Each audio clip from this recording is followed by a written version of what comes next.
ถ้ำหลวงเยาวชนของไทยที่ทุกคนเป็นห่วงติดถ้ำหลวงหลายวันยกมือ10 นิ้ววิงวอนเจ้าแม่นางนอนช่วยเหลือ13 คนนั้น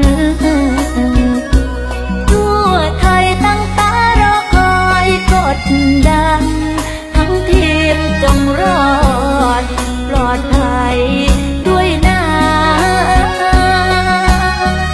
วอนเจ้าแม่นางนอนช่วยทีมฟุตบอลออกมาคืนสู่อ้อมอกพ่อแม่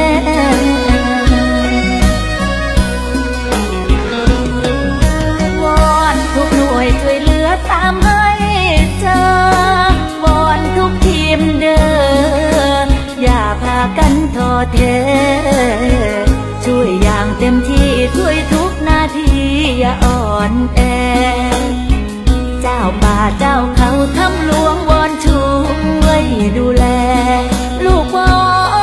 นเจ้าแม่คุ้มครองให้ความปลอดภัยลูกขอขมาวิงวอ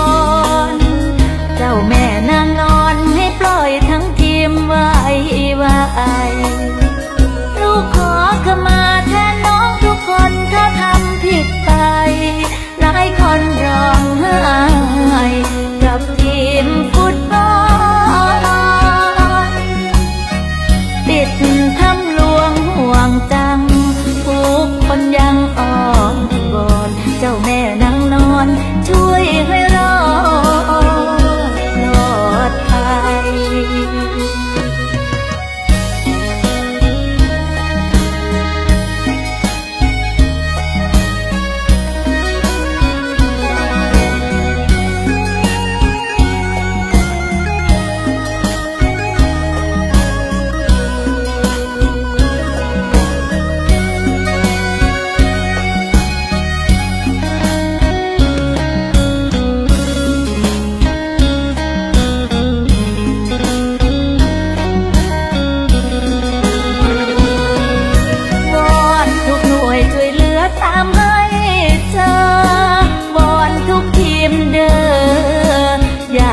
กันท้อแท้ช่วยอย่างเต็มที่ช่วยทุกนาทีอย่าอ่อนแอเจ้าป่าเจ้าเขาถ้ำหลวงวอนช่วยดูแลลูกวอนเจ้าแม่คุ้มครองให้ความปลอดภัยลูกขอขมาวิง